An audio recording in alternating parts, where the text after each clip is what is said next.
True Crime Brewery contains disturbing content related to real-life crimes.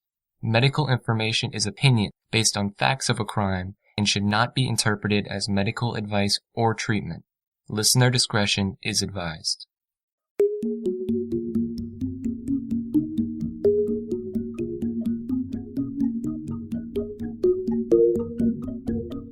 Welcome to True Crime Brewery. I'm Jill. And I'm Dick. Dr. Josephakis Joe Charalambous had a thriving family practice when he became obsessed with 15-year-old Shelley Joel. Shelly, along with other members of her family, was his patient. Shelly's parents were alarmed when the doctor began buying her gifts and calling her at home. He seemed to be obsessed with her, speaking of little else.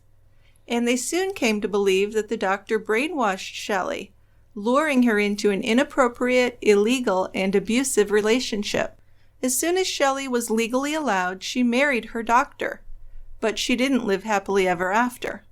After the wedding, Joe engaged with prostitutes, and his interest in young girls persisted. He soon became infatuated with two pretty young patients, Katie and Sian Simmonds. But Katie and Sian weren't as easily brainwashed as Shelly had been. They told their father about their doctor's inappropriate remarks and behavior, and he contacted the College of Physicians and Surgeons, helping his daughters file a formal complaint for sexual misconduct. After Dr. Joe learned that the girls were scheduled to appear before the board, 19-year-old Sian Simmonds was murdered in her own basement apartment. Join us at the quiet end for Just What the Doctor Ordered, an unbelievable story of a family physician willing to take a life to preserve his own career and reputation. Several people were not surprised that he was willing to take advantage of underage patients to satisfy his own sexual deviancies. But the idea that he would stoop to murder was shocking. And in a karmic twist, the doctor's young wife Shelly's testimony would be what did him in. So fascinating story. It certainly is. And we have a nice Canadian beer. I think we're in Western Canada for this tale, and my beer is from Quebec, but it was a great beer, so I wanted to put it in. So it's Doppelbock Grand Cuvée Printemps, spring beer. It's brewed by the Three Musketeers in Brassard, Quebec. So it's a double bock. It's 8.6% alcohol by volume. These are kind of sweet beers, and this is no exception. This beer is a dark brown color, a little tan head, nice aroma, some bread, fruit, maybe a hint of chocolate. Then there's a taste of cocoa, plum, pumpernickel bread, and caramel. How's that? Well, it's delicious. I actually believe I did drink this beer a couple years ago.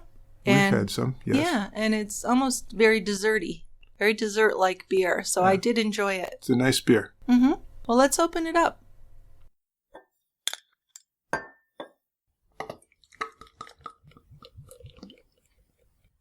So down here at the quiet end. So this is a very fascinating case. I'm happy that we're going to talk about it. There may be some pronunciation issues for me a couple times, and I apologize in advance, but I am doing my best. So I'd like to get into it right away.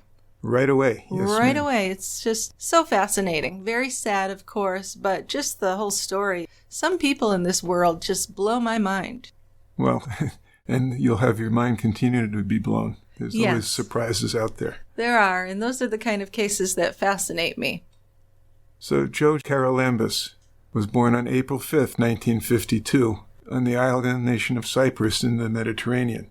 He was the second child of Petru and Eliodoros Charalambous.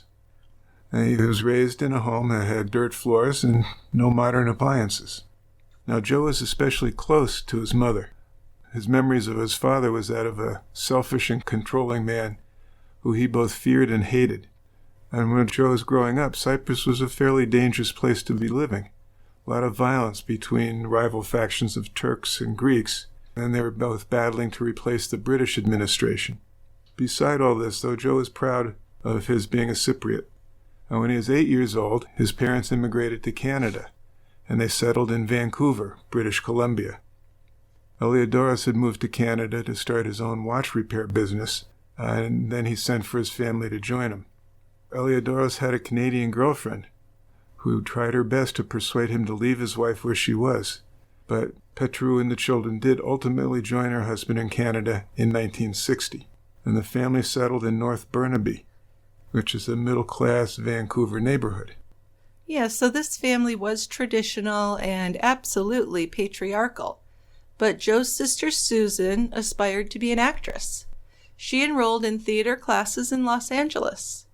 The youngest child, Harry, grew up to be taller than Joe, but Joe was always the most outspoken of his siblings, and he would tease them constantly about their relationships with the opposite sex.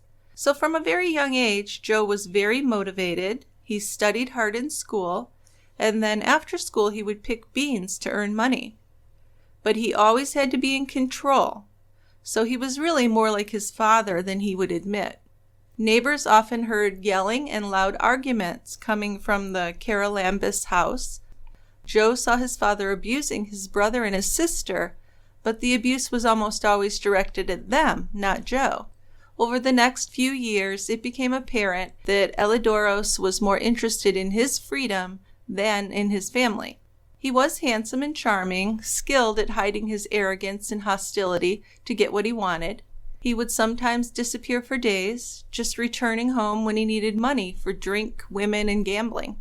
So even though Joe grew to despise his father, he emulated his air of self-confidence. Joe was considered to be smooth by his peers, especially the girls. Many of them found him to be fun and charming. He always seemed to get dates with the best-looking girls in the neighborhood, and he would end up with the girl considered to be the best-looking blonde in his junior high school. But one thing he could never accept was rejection. He once threatened a girl's family after she broke up with him. So he had a mean side to his personality, and even as a teen, he thought becoming a doctor would get him the most attractive girls. Yeah, so who cares about doing good for humanity or kind of being a good citizen and healing others? If I'm a doctor, I can hustle young women. So that's the way to do it. Well, I bet there are a percentage of people in med school that are definitely going for that. The money or the chicks or whatever, the prestige. Not everyone is money and prestige, yeah. You can find good-looking women any place. You don't have to go to med school for that. That's true, and actually he would figure that out. Joe wanted to be a doctor from the time he was little. He wanted to be accepted and looked up to, especially by women. And while he was in school, Joe began to study karate, and this would become a lifelong passion. Joe and his sister Susan ended up telling their father to leave the family home. And after that, Eliodoros lived alone, sleeping in the back of his watchmaker's shop. Eliodoros wasn't able to provide any support to the family. So Joe's mother worked as a seamstress in her home, later taking a job as a housekeeper at the International Plaza Hotel. So she ended up filing for divorce in 1974, and once the marriage was over, she decided to do whatever was necessary to help Joe with his career, even mortgaging her modest house. "My son Joseph the doctor," she would say later, just overwhelmed with pride. He could do no wrong in her eyes. And Joe's mother liked to see her son as being very different from his father, but others saw a lot of similarities.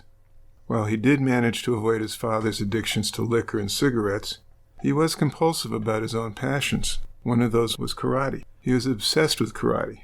He learned special breathing techniques. He learned how to deliver blows with speed, strength, and unpredictability. Soon he was teaching karate, and he showed students the most vulnerable parts of the body: face, neck, spine, groin, and kidneys. It seemed a little strange for a medical student to speak about the human body in that way. Yeah, these two things, wanting to be a doctor and karate, certainly they could be compatible, but there were some things that really conflicted there that didn't make a lot of sense. Now, many of his students were young women, and as the sensei, Joe was given a high degree of respect. And of course, he enjoyed this power, not only over his young female students, but also over some of their mothers. And they considered him to be attractive, but they were expendable because his career always came first. At the University of British Columbia, many of the other medical students thought Joe was terribly arrogant, but Joe claimed that they were prejudiced against his ethnic background, so he devoted his spare time to karate. Once Joe became a doctor, he became completely self-centered and very pretentious. He'd say things like, "Oh, I've had a $20,000 week." It seemed odd and really distasteful that he was in this helping profession, thinking about people's lives in terms of the money that he earned. But, that's just the kind of guy he was. Once he called up a friend's estranged wife and asked her out behind the friend's back. Another time, he got permission from a rival taekwondo school to sign up some students for a karate tournament, and he used the information he got on the students to ask one of the young teenage students out on a date. Now, the owner of the academy was offended when he learned that Joe had used personal information to target a young girl. But it was really just par for the course for Joe, the kind of thing he'd just kind of shrug his shoulders about. Yeah, and by the time any of this happened, Joe had already had several run-ins with the law. In 1978, as a young medical student, he was put on probation for 1 year after being convicted for common assault. He had punched a woman in the face at her house. Now, he'd had a drink with her 2 weeks earlier, and the woman had declined to see him again. But Joe didn't want to take that for an answer. No, he was very angry. It's a dangerous man. In January of 1979, he was still on probation when the Vancouver police were called at 1 o'clock in the morning to an apartment he was renting. 2 men had attempted to take his TV as payment for services by a prostitute he had refused to pay. Joe had run into his bedroom, grabbed his gun, and fired a warning shot. Then he fired a second shot and hit one of the men in the hand. So after that incident, his fellow medical students asked the dean of medicine to expel him. Yep, and I don't know why they didn't, because there were certainly some red flags. I mean, those 2 things right there would be enough. Mm-hmm. Then in August, a police officer was driving at 2:30 in the morning when a prostitute stepped off the sidewalk and waved him down. The woman said she'd been performing fellatio in a male customer's car when this man suddenly turned on her, hitting her in the head and pulling her hair. And she gave the policeman the license number of the car. And when the officer checked it out, he found that the car was registered to Joe Charalambous. But nothing got done about the complaint. Well, no, because she's just a prostitute, right? And that was the whole idea of it. Yeah, and he's an important medical student. Right. So Joe graduated from the University of British Columbia Medical School in 1981, and he interned at Royal Columbian Hospital in New Westminster. It was there that he bragged that he slept with a different nurse every night of the week. Everyone wants to screw a doctor, he was fond of saying. Well, yeah, you tell me that constantly. And I say, Dick, come on. Come on, Dick, be real. I know. It's just those old brain cells working or something. I don't know. So let's go to 1985, when Joe was running his own family medicine practice.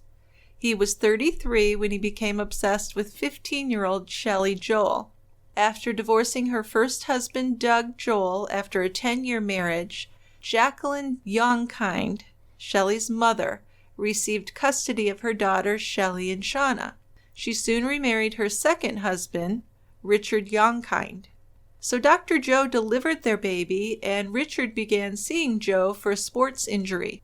Richard also sought counseling and marital advice from the doctor, who was less than helpful. But he just had such a big ego, he would not make a referral to a counselor. He said, I can handle it. But feeling depressed after separating from his wife, Richard decided he'd make another appointment to see the doctor. But then he was stunned that the doctor was only interested in talking to him about his stepdaughter, Shelly. It was downright creepy. Each time he tried to discuss his own problems, the doctor would change the subject to Shelly. So Richard said, wow, I'm done, and he never returned to that practice.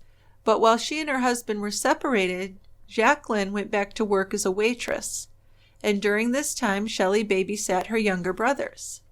She'd always been an easy, cooperative child, but then she began to argue and rebel, so something was going on.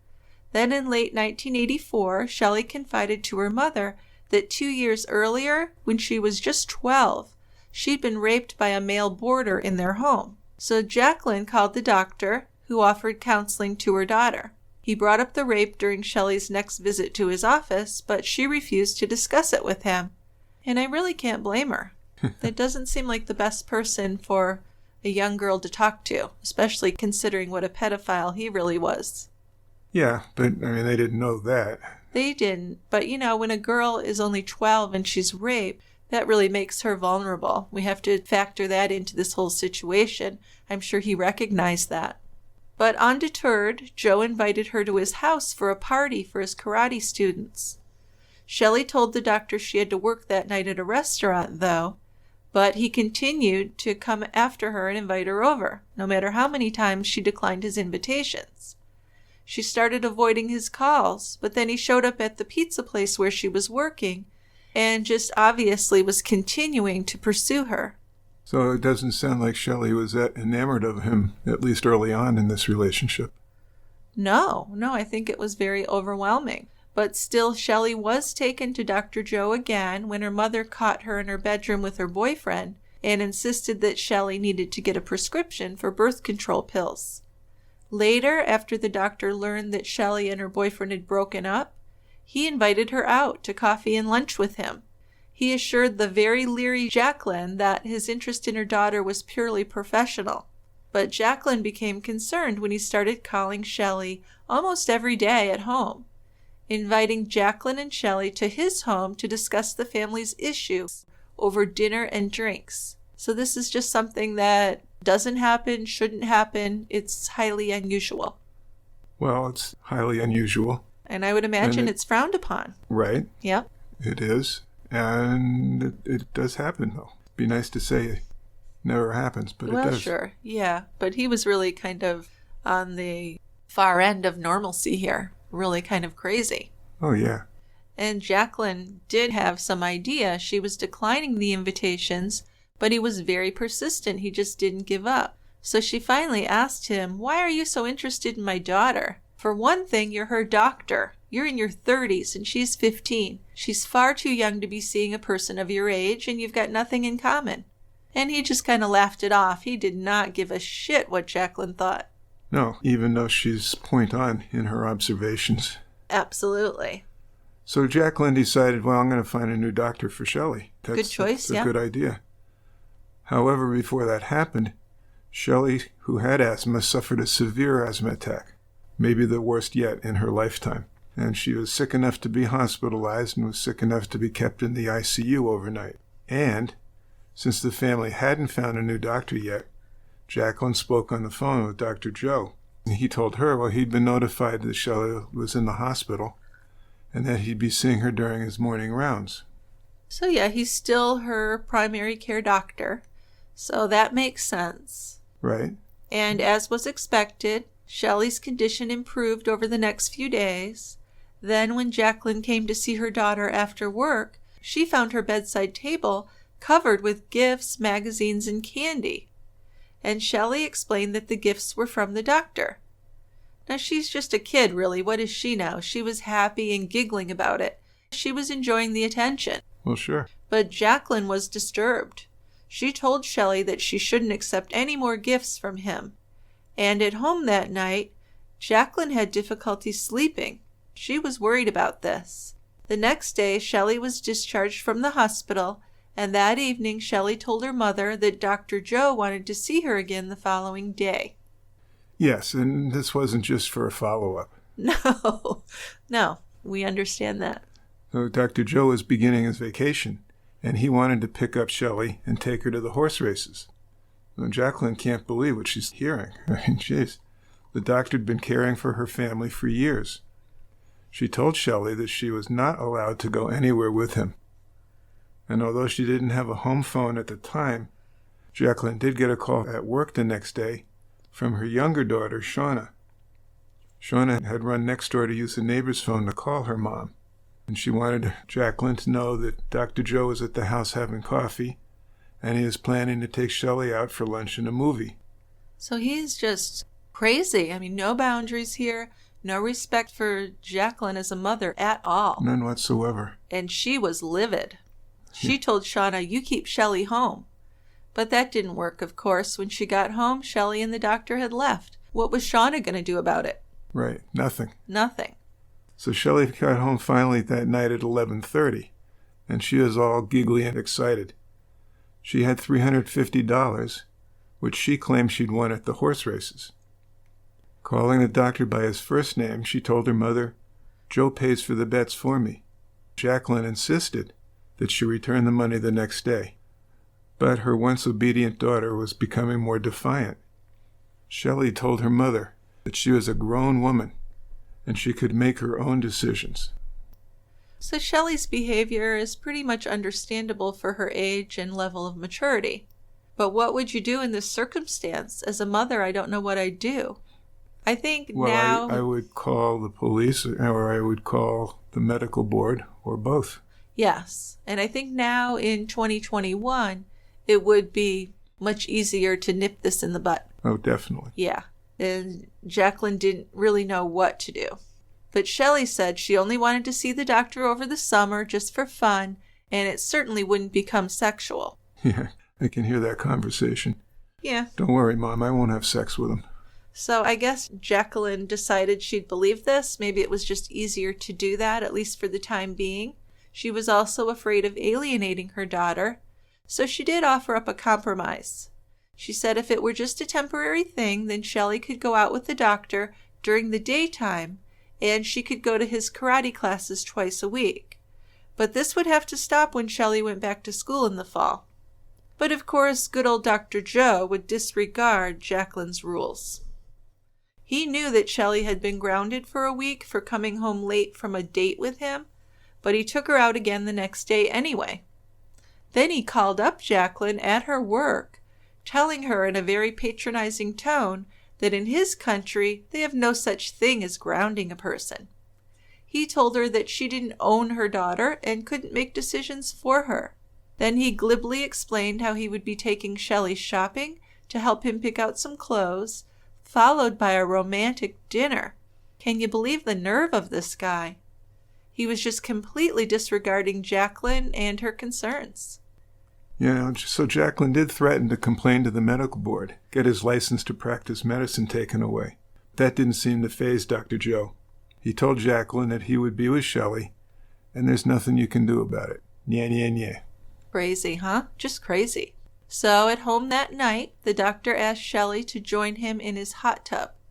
He told her that if a man didn't have sex at least every other day, the buildup of seminal fluid could cause him to have a fatal stroke. Well, that's pretty true, well right? known. Yeah, you told me that. I know. I've told you that many times. No, that's absolute hogwash, right? Right. So Shelley didn't have a bathing suit with her, but she didn't want him to have a stroke. So the poor girl took off her jeans and got in the tub with this man, and he seduced her. And he told her, if you don't have sex with me, I'll just find a new girlfriend. So feeling guilty because he'd spent a lot of money on her, she was just an easy target. He knew what he was doing. And once he had what he wanted, he told her, it's time to get dressed. And then hearing the doctor's car pull up at Shelley's house at around 11:30 p.m., Shelley's stepfather, Richard, stormed out of the house and ordered Shelley to go inside. And then he confronted the doctor.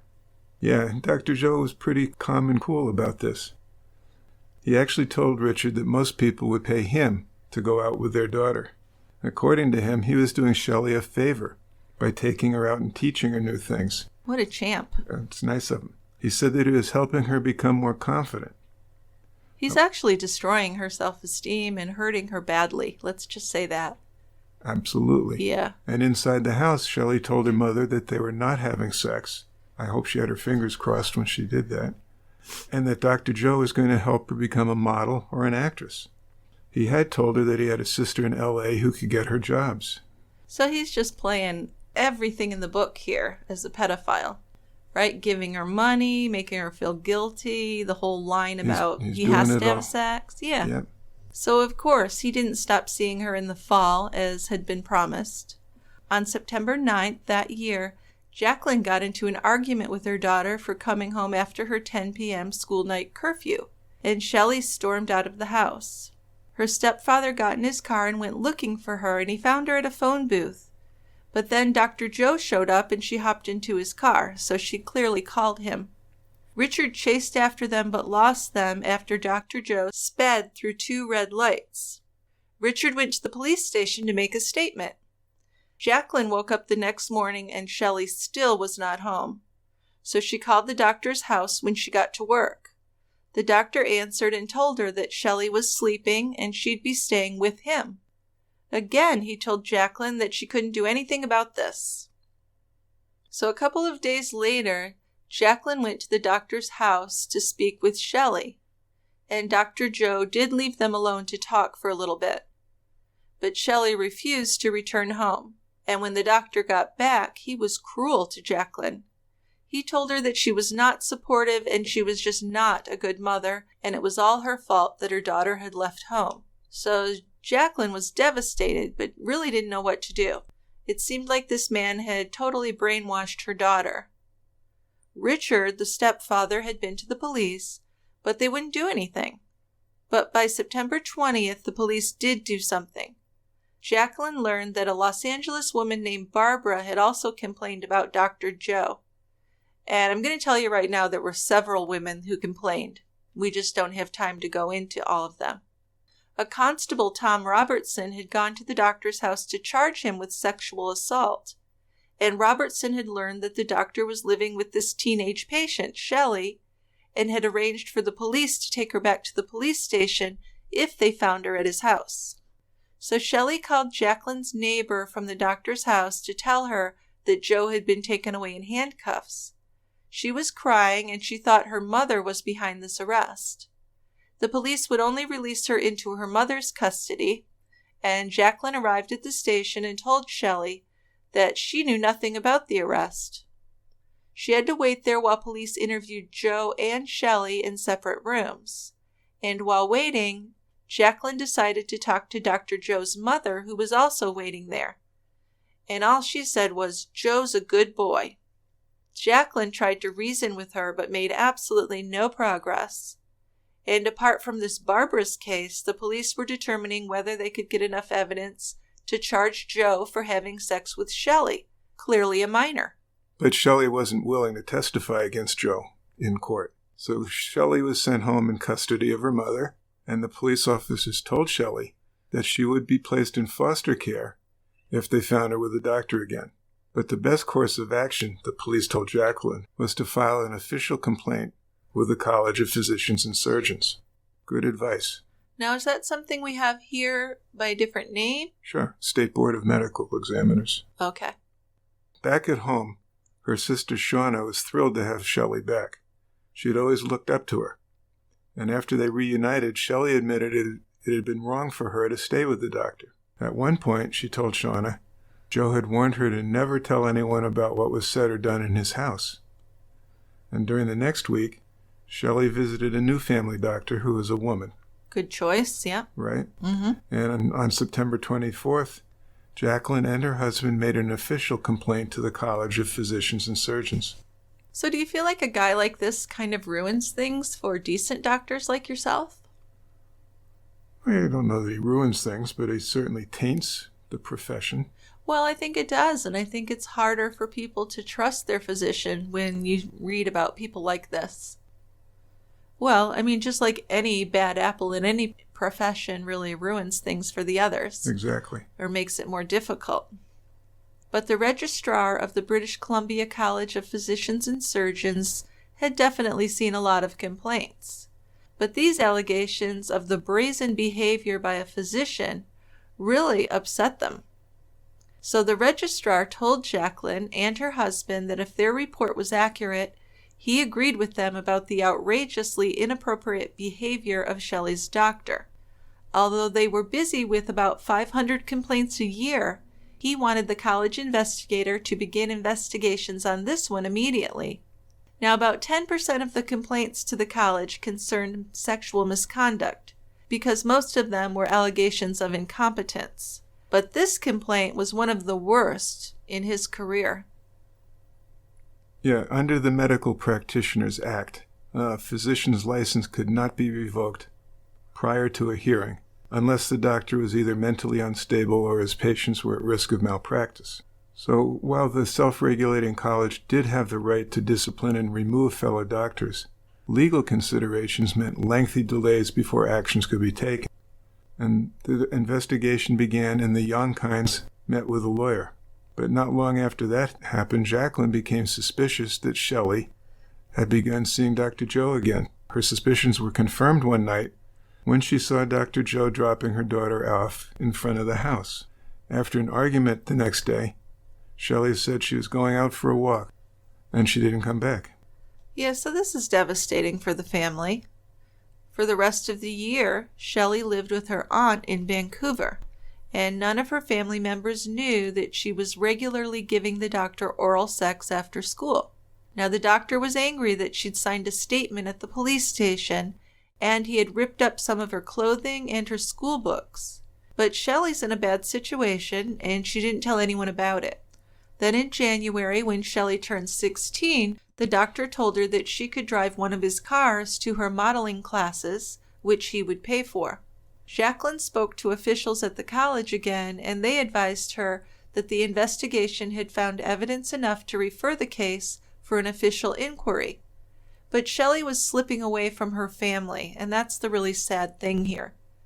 Dr. Joe had called her at her aunt's house in January 1986 and had told her to pack a bag. And Shelley had agreed, and she left with him.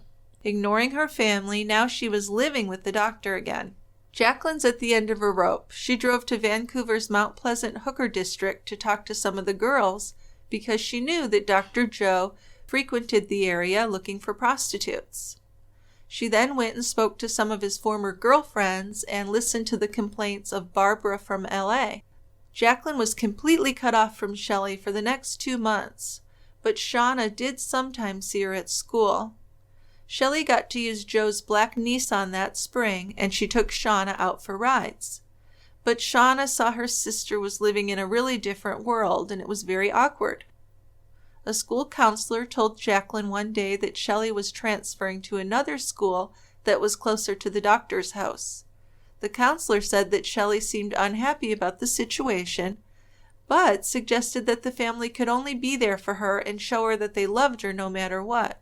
Kind of saying there's nothing they could do about this legally, which is just outrageous. Well, don't they have statutory rape laws in Canada? I don't know what was going on here with that. I would think they do, but it seems like because she was a teenager and, I don't know, an older teenager, I guess. Yeah. Not really, though. They were letting this go to a large extent, partially because he's, kind of a bigwig. I don't know. But Shelley told her sister that she could no longer drop by each day and drive her to school either. She'd promised Dr. Joe that she would stop speaking to her sister. Actually, the doctor had forbidden Shelley from speaking to anyone without his permission. He was super controlling. Shelley refused to elaborate with her sister on why this was happening or why she was agreeing to this. But there was definitely abuse, emotional, mental, and physical also. And meanwhile, Dr. Joe insisted that Shelley had to be with him while he enjoyed horse racing, karate, and gambling. He introduced her to his friends, adding a year to her age and telling everyone she was 17. Like that would make it okay. I was going to say, that's so much better than being a 16-year-old. Yeah, right. Oh, she's 17? Yeah. Sure. So while playing cards at his mother's house, Joe introduced her to this tattooed biker named Brian West, who he called his best friend. He and West had been like brothers since he took one of Joe's karate classes in 1971. In addition to knowing karate, West was also a boxer, and he was trouble. He was very into drugs. So these were an odd couple, the doctor and the biker. But as you can imagine, Dr. Joe didn't fit in with the other doctors. Certainly not. No. Now, on August 1st, 1986, and this was almost a year after the Youngkinds had made their official complaint, they received a registered letter from their lawyer advising them of the college's intention to go ahead with a hearing. According to the letter, the doctor had breached his professional relationship with Shelley. Well, no shit. The college had taken the complaint seriously. Had they, though? I don't know. It seems a little slow to me. Slow serious. Yes. In the letter to Dr. Joe, they wrote, "You cohabitated and had sexual intercourse with her. In relation to the foregoing facts, you have been guilty of infamous or unprofessional conduct." Sure. So then when his hearing in front of the board came up, Shelley agreed to stick by the doc. Shelley had promised she wouldn't leave him facing the hearing alone. If it would save his practice, she'd tell the college that she loved him, and her mother had needlessly caused trouble. Now, the reality of the situation was that Shelley felt trapped. She really wanted to be home with her family. She missed Shauna, she missed her brothers. But things had gotten to a point and gone so far that she didn't know what to do. Now, Dr. Joe had rehearsed her story with her over and over and over, and he had almost convinced Shelley that he had done nothing wrong. So I don't understand why it would matter to them if she was in love with him and wanted to be with him. I don't know what that's going to gain. Well, it seems to be a thing here, which is disturbing. So he took comfort in the fact that the hearing was held behind closed doors at least. According to the college, this was done to protect the privacy of patients, but critics believe that the lack of public exposure gave undeserved protection to guilty doctors. Jacqueline told the committee how the doctor had defied her parental decisions, then used his personal knowledge of the family to seduce her teenage daughter. Since then, Jacqueline explained, the doctor had prohibited Shelley from having any contact with her family. He had threatened to portray her as an unfit mother. But she was determined, and she explained how she had been just appalled by his conduct. When she testified, Shelley admitted that she was living with the doctor as common-law husband and wife. Originally, she said, the doctor had asked her if she had her mother's permission to go out with him, and she'd told him that she did. She'd had dinner with him at the racetrack, but had never gambled. Dr. Joe had stopped being her doctor before she moved in with him. In response to questions, Shelley stuck by her story that she loved the doctor and planned to marry him. She testified her mother was always going out with different men and having them stay overnight at the family home. In comparison, she testified, life with Dr. Joe was stable. If she were unable to live with him, she said, she wouldn't return to her mother's home. So this was just heartbreaking for her family. Must have been, you know? Absolutely. Now, when he was questioned, Dr. Joe acknowledged that it was as their doctor that he had learned about the Youngkind family background. He believed the family was disorganized and in economic turmoil, but he claimed that he had encouraged Shelley's mother and stepfather to maintain the family unit. He confirmed that he had prescribed birth control pills for Shelley in 1985, but added he'd been living with another girl until the summer and didn't think about dating Shelley until he discharged her from the hospital after her asthma admission. I don't see how any of this even matters. It doesn't. No, it shouldn't, and I don't think today it would. But obviously things were different in the 80s. As the board considered their decision, Shelley and Joe left for Las Vegas to be married. This was March 1987, and the doctor changed Shelley's birth certificate to show that she was 19, not 17. He had actually re-laminated it after changing the birth date, but the type didn't match, and it really wasn't a great job. No one seemed to notice or care, though. As the minister recited the vows, Shelley giggled nervously, and after that they went out for breakfast. Shelley told her new husband she'd rather spend the morning shopping than gambling, and he got angry. So he said, "See you back at the hotel. I'm going to the casino." So Shelley spent the rest of her wedding day walking around the hotel by herself. Now she felt really trapped. Her mother, Jacqueline, sent flowers to the couple when she learned about this marriage 2 weeks later. But others in the family could see that she was very sad, of course. Since her daughter had been lured into a relationship with Dr. Joe, the family vehicles had been vandalized, and the family experienced a terrifying house fire. Also, they had virtually no contact with Shelley. There were also signs that Shelley was being physically abused by her husband, and they knew that he was continuing to pay prostitutes for sex.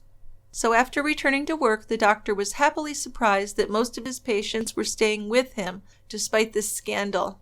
The doctor explained to his patient, Chris Simmonds, that he was in love with his wife and that marriage to a younger woman was just a Greek tradition. Unaware of all the details, Chris Simmonds saw no reason to doubt him and continued to be his patient. Chris Simmonds' daughters, Sean and Katie Simmonds, had a happy childhood. They were well protected by their loving parents. And as teens, the girls were close, and they both had promising futures. Katie was 18 months older than her sister, and remembered other kids teasing Sean at elementary school because she wore glasses, and was a little bit overweight.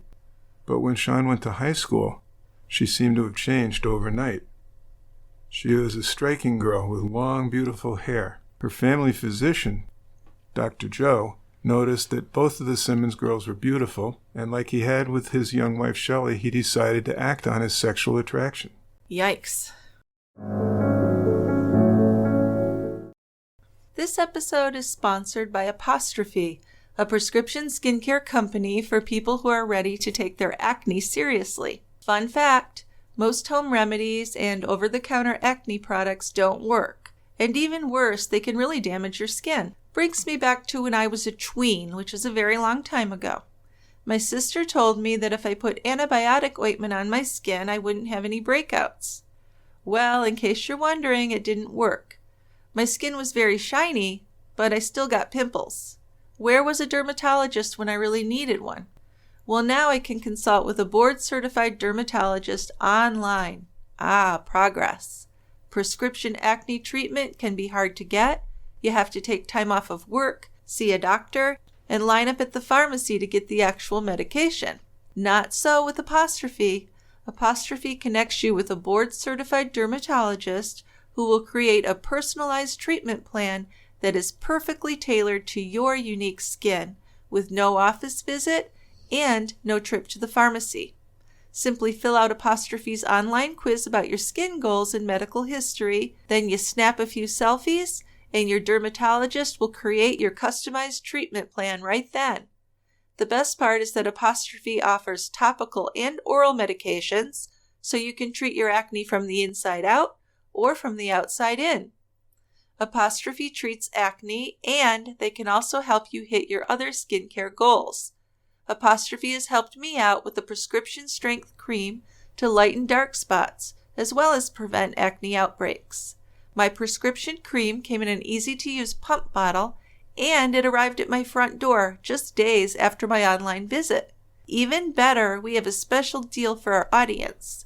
Save $15 off your first visit with a board-certified dermatologist at apostrophe.com/TCB when you use our code TCB. This code is only available to our listeners. To get started, just go to apostrophe.com/TCB and click Begin Visit, then use our code TCB at sign up and you'll get your $15 off your dermatology visit. That's apostrophe.com/TCB and use that code TCB to get your dermatology visit and save $15. And we thank Apostrophe for sponsoring this podcast.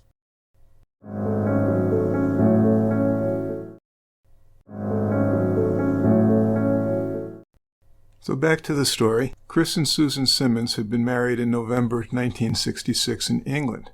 Two of Sue's sisters moved to Australia, but Chris had wanted to move to Canada since he was a schoolboy. So the couple sold much of their belongings and moved to Vancouver.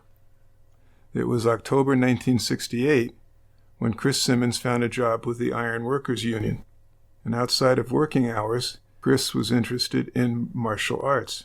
He joined a judo club, and he actually went on to represent British Columbia as a middleweight contender in the national championships. Then he had a serious accident at work. He had been laid off, but he found a new job as a maintenance mechanic. And in June of 1971, Chris and Susan had a daughter. They named her Katie. And in January 1973, on her Aunt Sian's 16th birthday, Chris and Sue had another daughter who was named Sian after her aunt. And less than 2 months later, the new baby's Aunt Sian was killed in a car crash. So Sue is a devoted mother. Sian was a good baby, much as Katie had been, and soon she was sleeping through the night. On her first birthday, Chris Simmonds started a new job at Canada's Safeway, and he continued to work there as his daughters grew up. 4 years later, the family bought a lot where they built a split-level home with 3 bedrooms. So Katie and Sian Simmonds had been patients of Dr. Joe since the early 1980s, when they were 11 and 13. The girls seemed to like him well enough, as did most of his patients. Now, he sometimes seemed overly affectionate, but they had no reason to be suspicious of his motives. He seemed like a friendly man, and they respected him as their family doctor.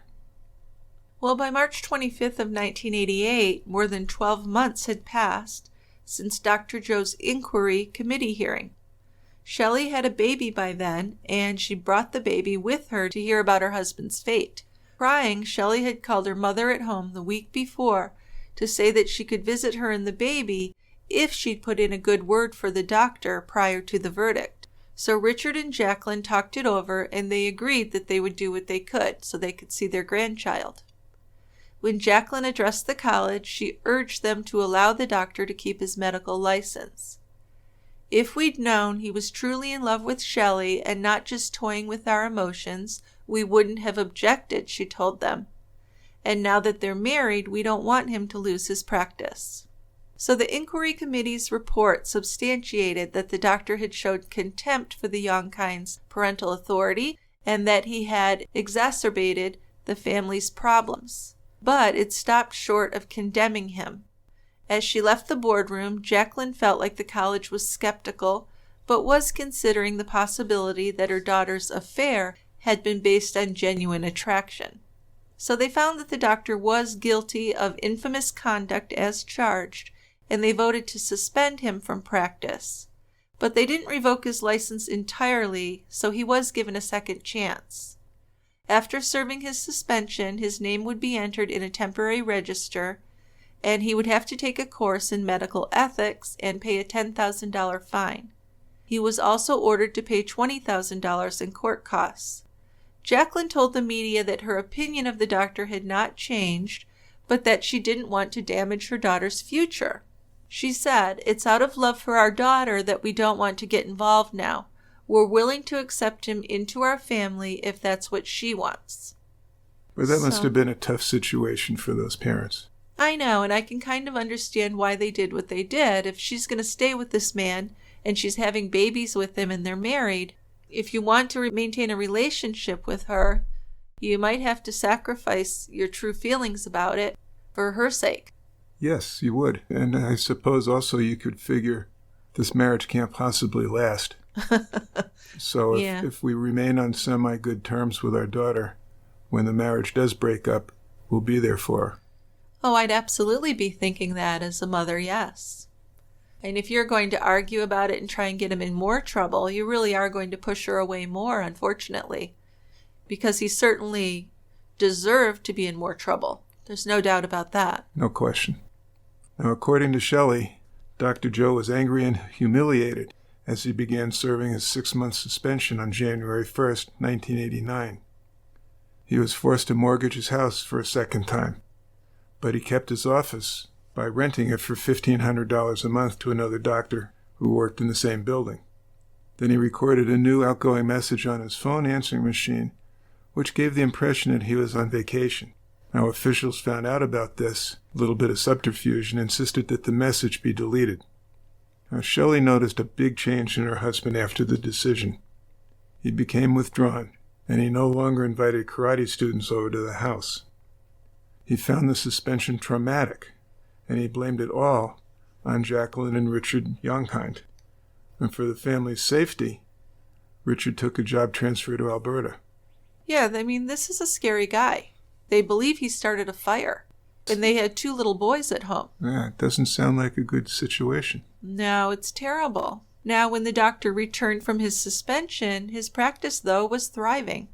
And Shelley had to listen to him as he bragged about how much he cared for his patients. But, many of them did distrust him almost as much as she did. Instead of wearing lab coats or nurses' uniforms, the doctor had his assistants wear high heels and miniskirts. So this must have been quite a place. So a patient said that Dr. Joe once told her that she could get marijuana and cocaine by coming to him rather than buying it on the street. He also seemed to have developed some strange diagnostic tools. Even when they went to see him with a completely unrelated complaint like a sore throat or a sprained ankle, several of his young female patients said that he asked them if they were happy with their sex lives. So he's just a creep. Total. When Sian and Katie Simmonds' parents took a trip to England to visit family, Dr. Joe called the house to check on Sian. She hadn't been sick, but Dr. Joe seemed to be suggesting that he make a house call. Then in September of 1991, the two sisters shared their similar disturbing experience they'd had through the years on their visits to the doctor. Just after New Year's, Katie said to Sean, I told him I had quit smoking, and he put his arms around me and gave me a big wet kiss. It was gross. Yeah, I bet. And Sean nodded. He did that to me too. I never realized it when we were younger, but now I can see he's always been way too friendly. Sean's boyfriend was shocked when she told him that her family doctor had made passes at her, and he wanted to confront the doctor.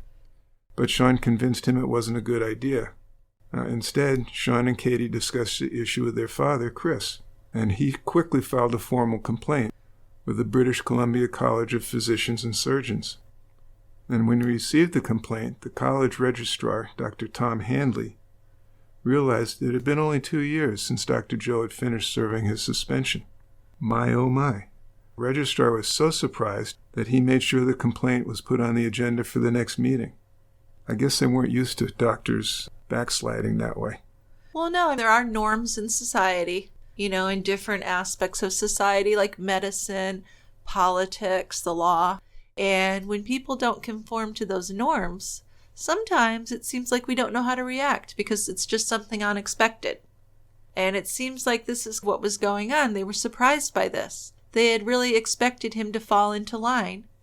Because you work a long time to get that medical license. Do you really want to keep risking it? Right. You don't want to kick it away. No, but this thing with young girls, it's really a compulsion with him. Because he already has the young wife at home. That's not enough. Well, she must be all of 20 by now, right? Yeah. So Shelly didn't think her husband was too worried when he told her about the new complaint against him. He did admit to her that he had phoned Sean at home while her parents were in England, but he denied that he had fondled or kissed either of the sisters in his office. And then he said, well, even if I did kiss him, it was no big deal. So from Shelley's perspective, he seemed to think these complaints would end up being dropped before a hearing would even be scheduled. But he was very wrong. At this point, Shelly was pregnant and depressed. The doctor had been with prostitutes and was experiencing pain when he went to the bathroom. So Shelly wanted to leave him more than ever. He never tried to please her, but he expected her to do everything for him.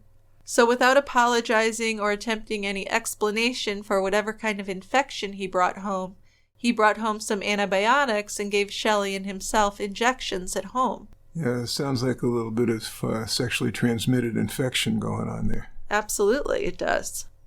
Now, after her baby girl was born a few days later, Shelly did have her examined by another doctor because she was worried about the infection. And this doctor found no complications, but was certainly appalled to hear that Shelly had received a home injection from her husband for this. And Shelly felt betrayed by her husband. On March 30th, 1992, almost 6 months after the Simmonds sisters had made their complaints, authorities called the doctor's office to get Sean and Katie's medical records. Still, Dr. Joe seemed unconcerned. 10 days later, the doctor was advised by his lawyer that there were inconsistencies in the girls' statements, and it would be his word against theirs, basically. The doctor now told Shelly and others that he was addicted to sex and gambling, but he didn't tell them that he'd begun an affair with another teenage girl. This girl was allegedly handed over to him by her own father in exchange for some prescription drugs. How sad is that? This 16-year-old patient alleged that her father told her to go in there and do everything the doctor asks, after getting a prescription from him.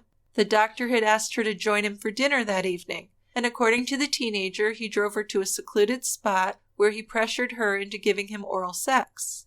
Afterwards, he took her out for a pizza, and then drove her back to the same place for another round of oral sex. It was gross, she recalled. The girl said she declined an offer to be a nanny to his children, and then she began working as a prostitute. She said she'd lost all self-respect and felt very used and dirty.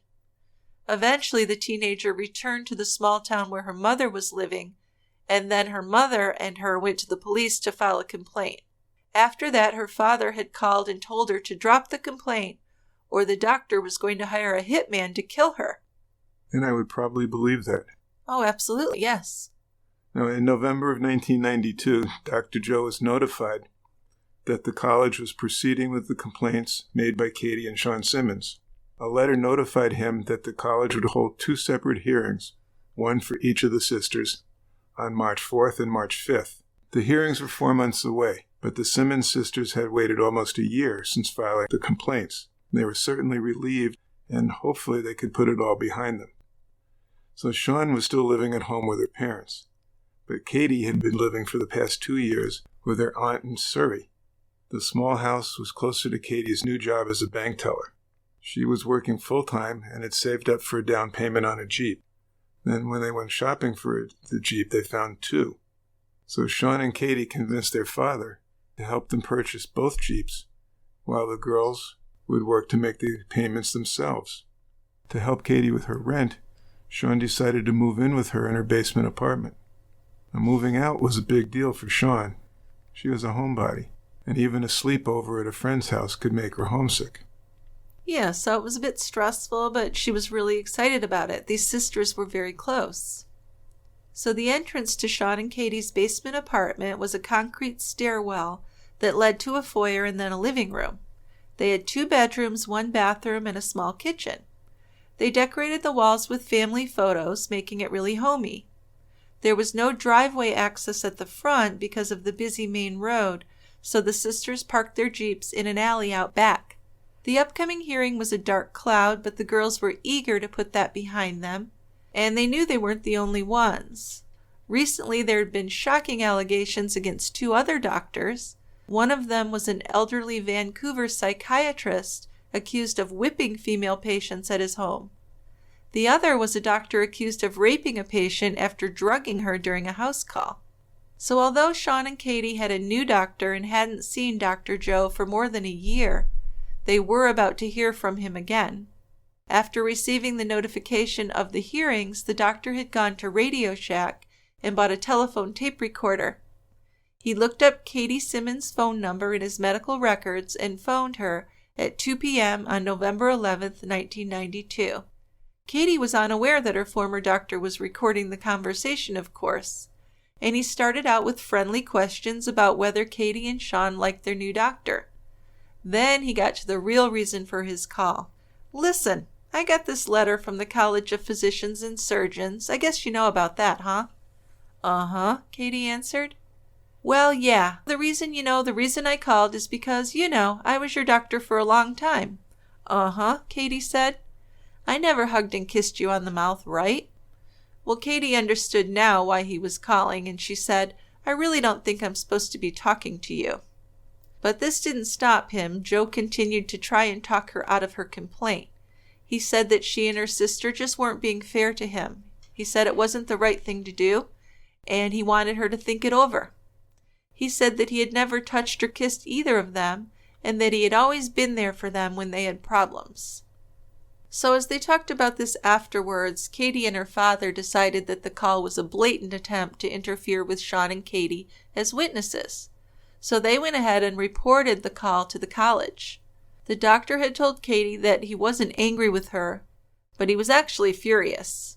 Back at his home, he rewound the cassette tape and told Shelly that there was no way to prevent these girls from testifying except to kill them. There's the answer. Joe told Shelly that the college probably would either suspend him for 2 years or revoke his medical license.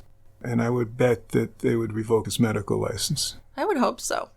The complaints would ruin him financially. And if the college took away his license and never gave it back, it would be the end of his livelihood. The hearings just could not be allowed to proceed.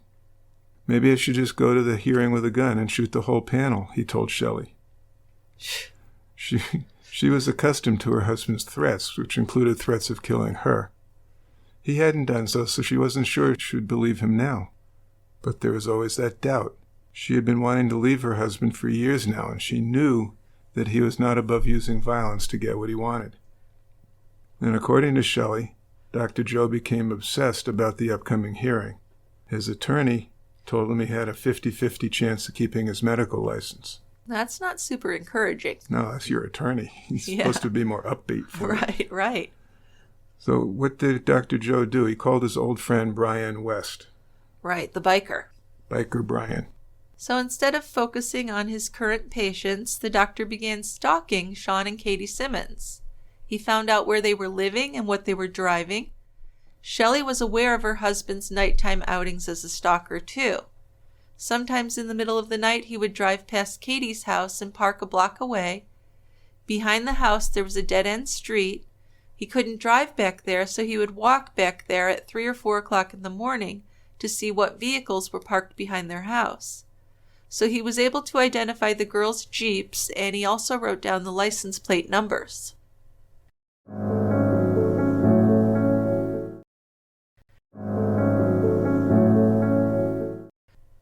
So his buddy, Brian West, agreed to help out Dr. Joe. He contacted a drug addict named David Schlender, who owed him money that he couldn't afford to pay. Brian West was an intimidating man and an ex-convict. He began to threaten to hurt or kill Schlender and his family if Schlender didn't kill the Simmonds girls. West told Schlender that a karate instructor friend of his needed Katie and Sian Simmonds killed to prevent them from testifying against his friend. West later changed his earlier instructions and told Schlender that he only needed to kill Sian, the girl who drove the red Jeep, and I'm not sure why they determined that just killing one of them would be enough. But Schlender finally did agree to kill Sian, and West gave him a handgun, a silencer, and some bullets. He also gave him $700 to rent a car, but Schlender spent that money on cocaine.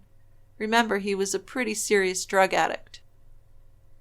Schlender would later claim that he procrastinated until after New Year's in 1993. At that time, West told him to look at some pictures in the glove box of his car. They were all Polaroid pictures of slaughtered people. He took them out of the glove box and looked at them, then threw them back in. Pictures looked very real. And after looking at them, West told Schlender, "That could be your family." Yeah, he's not subtle. Not in the least. So Schlender didn't see any way out, and he agreed to commit the murder. After that, he called Sian and Katie's number.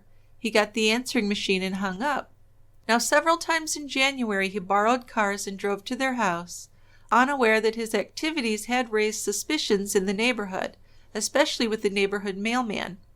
There had been a recent spree of break-ins in the area, so the mailman had written down the license numbers of the car that Schlender was driving each time. Now, on January 26th, 2 days before Sian's 20th birthday, Schlender invited a friend over and asked him if he could borrow his silver blue 1984 Dodge Omni for an hour to run some errands. On his usual Wednesday off on the morning of January 27th, 1993, Dr. Joe told Shelly to go shopping with him. On their way, they drove past Sian and Katie Simmonds' home. It was a detour, but Joe said nothing about it, and Shelly knew better than to even ask. This was a cold, overcast day, and Katie was still thrilled that Sian had just moved in with her. Getting dressed, Katie reminded herself that she needed to pick up a birthday present for Sian before returning home. And after Katie left, Sian got out of bed, planning to do laundry and some studying before going to her classes that afternoon. And about a mile away from them, David Schlender woke up pretty tired and wasted after a cocaine binge the night before. Now, he didn't bother to shower or shave. He got dressed, freebased a little more crack cocaine. Then he left his wife in bed, went into the kitchen, drank a can of beer. Beside him was the garbage bag containing the Ruger pistol and silencer. He took it out and loaded it. Then he stuffed the gun into his waistband and walked out to the Omni. Despite the cool weather, he was sweating profusely. Then he pulled up outside of Sian's house and saw her red Jeep in the alley. Sian had called her boyfriend, and after chatting, she told him she had to shower. She would call him before 1 o'clock in the afternoon, and that's when she had planned to leave for school. At 10:45, Sian's mother called her from work. "I'm just going to have a bath and get ready for class," Sian told her. Since she had moved, Sian had phoned or visited her parents every day just to check in. She never did phone her boyfriend back as she had promised. He waited until around 12:30 p.m., then called 3 times. Each time he got the answering machine. By the third call, he left a message on the machine. "Well, I guess you're talking to your aunt and you can't hear me," he said, trying to keep calm. "Oh, look at the time. I guess you've already gone to school. Oh well, I'll see you tonight." So Schlender had come to the neighborhood. He'd parked the Omni on the street about 100 yards away from the house and walked down the alley, looking around to make sure no one was watching as he approached Sean's red Jeep. With his keys, he made a deep, deliberate scratch in the paint. The scratch was on the driver's side door, and he believed no one had seen him. So he walked around the house, climbed the front steps, and knocked on the front door. Gil, Sean and Katie's aunt, opened the door and saw Schlender on the front porch. When he told her about scratching the Jeep, she explained that it belonged to the downstairs tenants and pointed to the entrance to the basement apartment. After he walked away, she saw that the Jeep was, in fact, scratched, but she wondered for a moment where Schlender's car was. So she hurried over to the kitchen where she could look out the window. Overlooking the basement stairwell, she could see and hear the stranger repeating the same story to Sean. So Sean had been on the phone with her friend Kimberly, whom she'd known since kindergarten. They were making plans for the weekend and for Sean's birthday. Then their conversation was interrupted by a knock at the door. Over the phone, Kimberly heard a male voice speaking to Sean. "I accidentally scratched your Jeep," the voice said. Whoever it was sounded sincere and apologetic. Sean said, "Kim, I'll call you later," and hung up the phone. When Kimberly called back after half an hour, her call went straight to the answering machine. Sean was very protective of her new Jeep, so she had pushed past Schlender in her robe to look at the damage. She shouted at him as she looked at the scratch. "For crying out loud," she yelled, "how could you do this?" Sean was swearing at him, and Schlender got nervous. The last thing he wanted was to attract attention, and what he didn't know was that this interaction was being witnessed by two neighbors.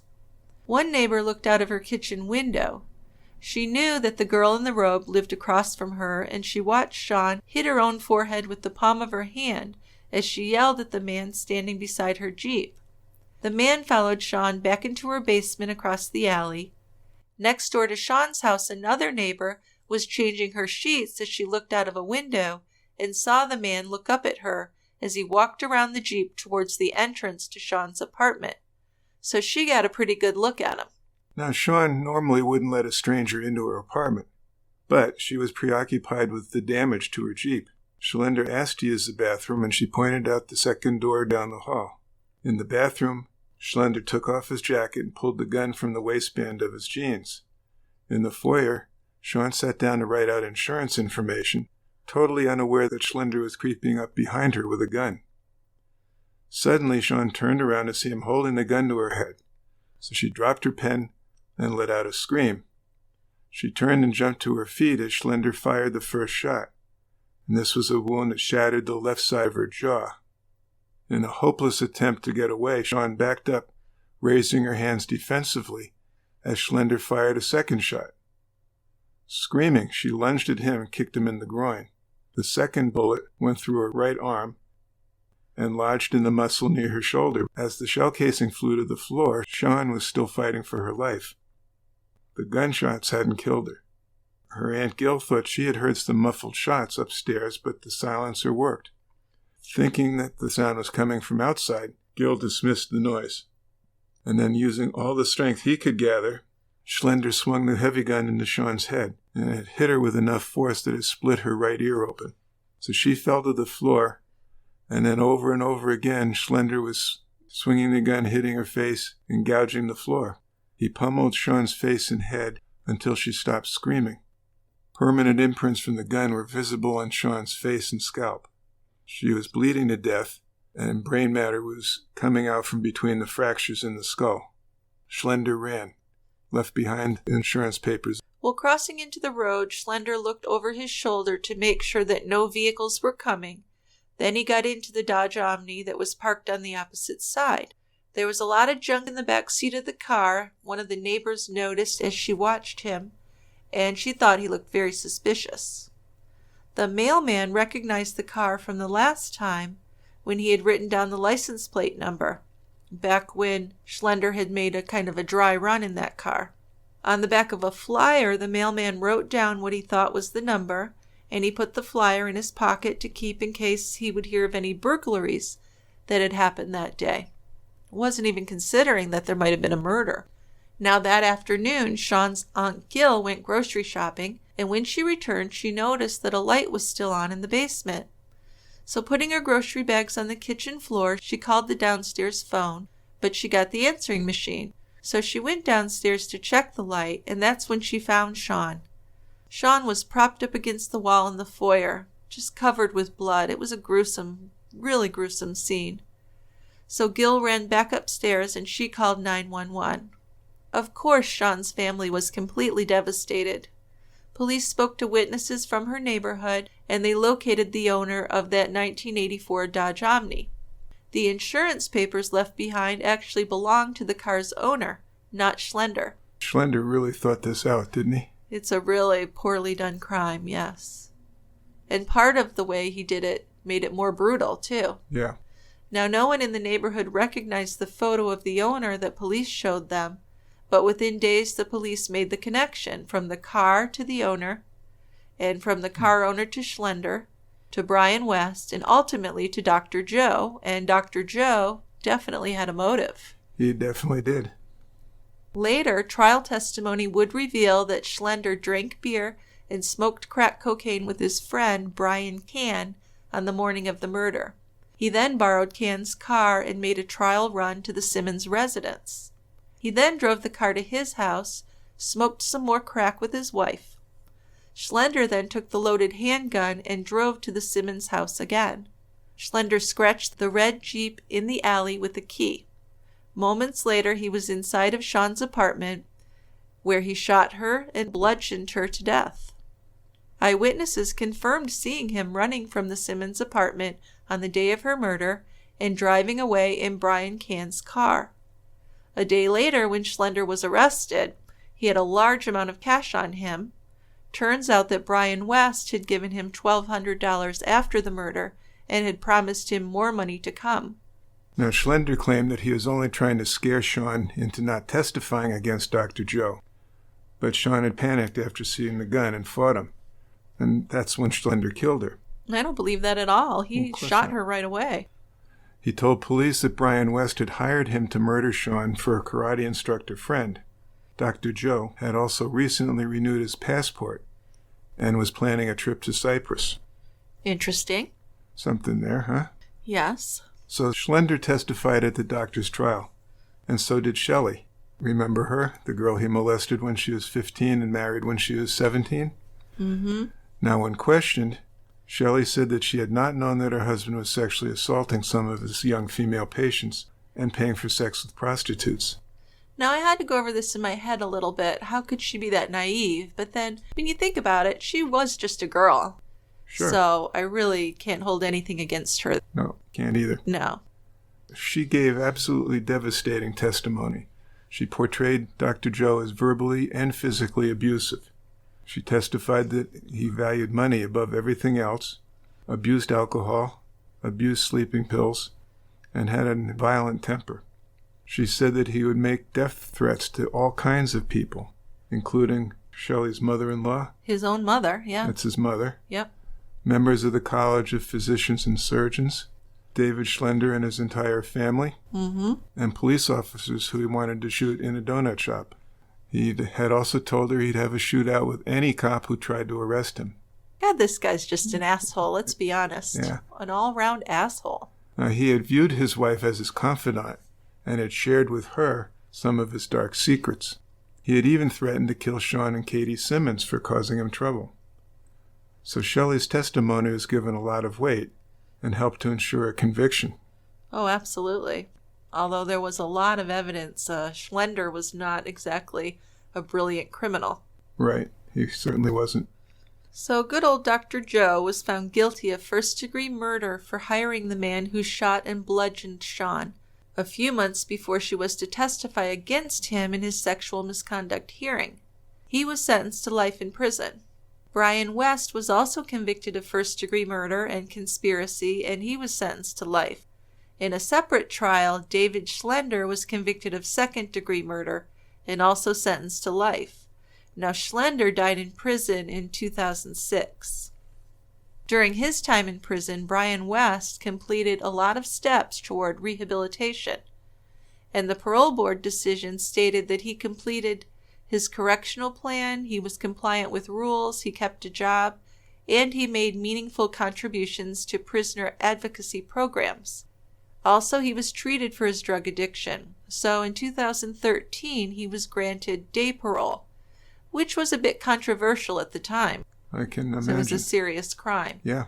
But we know Canada is a little more focused on rehabilitation than we here in the U.S. So I think they give a lot more weight to that. Now, the Supreme Court of Canada declined to hear the doctor's appeals, of which there were many, and as is standard practice there, the court didn't release its reasons for making those decisions. Just that they were not going to grant them. Well, I really think he probably should have been kicked out of medical school years before that, because that contributed to his feeling of power and his ability to use people and manipulate people, absolutely. So I don't think he should have been in a position of power the way that he was as a person. No, I mean, the couple incidents that he had been involved in seemed to me to be enough to expel you from school. Yes, I think so. But didn't happen. Didn't happen, and it's just really sad for the Simmonds family especially. So TCB's music is written and produced by Tristan Capel, and if you have comments, a case suggestion, a beer recommendation, please send us an email to truecrimebrewery@tiegrabber.com. As always, you can also record a voicemail that we might play on an upcoming episode, and we would love to hear from you. I'll include a direct link in our show notes for you to click on and record your voicemail, or you can do it on our website as well. If you would like to get all of your future TCB episodes commercial-free, get an extra members-only episode each month, and get a gift with a thank you note and some swag, you might want to think about subscribing at tiegrabber.com. When you join, you'll have immediate access to all of our bonus episodes from the past 4 years or so, plus all of our other episodes will come to you without advertisements. So this is a good deal for anyone who enjoys our show, and it's an excellent way to support us. We also have a Patreon page where you can subscribe for ad-free and bonus content. And if you're interested in that, just go to patreon.com/tiegrabber to learn more. Also, if you enjoy our show, we would really appreciate your leaving a review of the show on iTunes or wherever you listen. I always read those, and we've gotten some really excellent ones recently that I can't tell you how much I appreciate. Now, one more thing, we're going to be taking the last 2 weeks of June off, so that means the next 2 weeks we won't have a new episode coming out. We're going to Maine to visit relatives who we haven't seen in over 1.5 years, and I'm sure we'll miss doing the show, but we'll come back refreshed with all kinds of new ideas. Whenever we take a vacation, it's kind of a vacation, but we still do a lot of talking about true crime. We go on vacation, people want to talk about their kids or golf or trips they've taken. And I'm always like, yeah, did you hear about that missing woman in Colorado? Her husband looks really shifty. Also, we'll be checking our emails and voicemails from Maine, so please keep that feedback coming. So here comes Dickie, and he has a big basket full of feedback. What have you got? I've got a couple of voicemails and one email. First voicemail is from Carol, and she has a case suggestion. Hi, Dick and Jill. My name is Carol Gallagher. Right now I'm living in Baltimore, Maryland, but I had previously lived in Lancaster County for 25 years. There was a really interesting case in 1991 of a young girl named Lori Show, and she went to Conestoga Valley High School, and it had some twists and turns, and it was just an very sad case, but interesting nonetheless. I think you might, find it interesting. I'd like to see you cover that. I enjoy your podcast very much. I did want to ask you, where did you get the name Tie Grabber from? It's kind of interesting. I know when I type it into Google, it comes right up, so it's the only one. Not a beer drinker. Sorry about that. Can't refer any to you. But anyway, that's it. Just thought you might like to check into that. I know you said you like recommendations. So thanks again for doing all the work. It sure is fun to listen to them when I'm working around the house or whatever. Thank you again. Bye. Well, thank you, Carol. We do love to get feedback, especially voicemails. So we appreciate that a lot. And we love our listeners whether they drink beer or not. At least I do. Oh, of course. Okay. So this sounds like the kind of case that we would cover. And actually, when I heard this voicemail originally, I thought, haven't we done that? But turns out we haven't. Right. This was a 16-year-old high school student who got murdered by 3 of her classmates. Now, it seems that Lori dated or briefly dated one of the boyfriends of classmates, so they got after her in a major way. Yes, so this was in 1991. Lori was 16 years old. She was a sophomore in high school, and her body was found in her Lancaster, Pennsylvania home by her mother, Hazel. Now, Lori's throat had been cut, and classmates Lisa Michelle Lambert, Tabitha Buck, and Lawrence Butch Youngkin were charged with her murder. Police later recorded that Lori had a 5-inch gash to her throat, a stab wound had punctured her lung, and another stab wound had actually grazed her spine. She also had several wounds to her head and a lot of defensive wounds, so this was a brutal murder. So I definitely think we'll cover that. Seems to be a lot out there about it. It seems to be well known.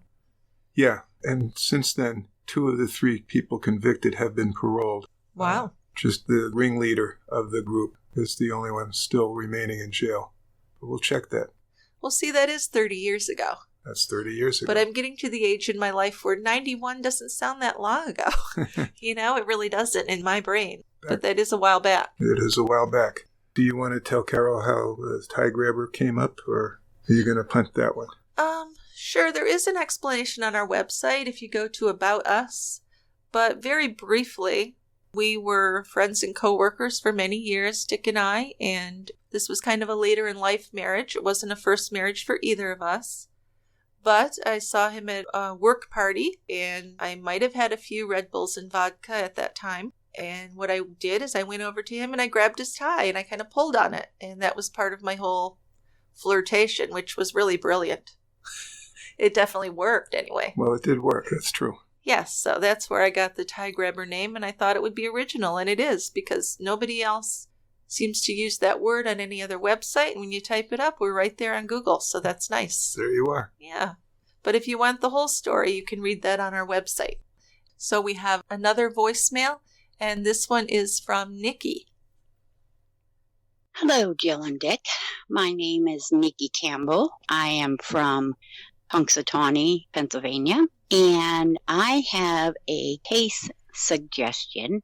The guy's name is Blake Leibel or Leibel, originally from Canada, moved to Los Angeles to try to make it big in movies, but couldn't, so he started writing comic books.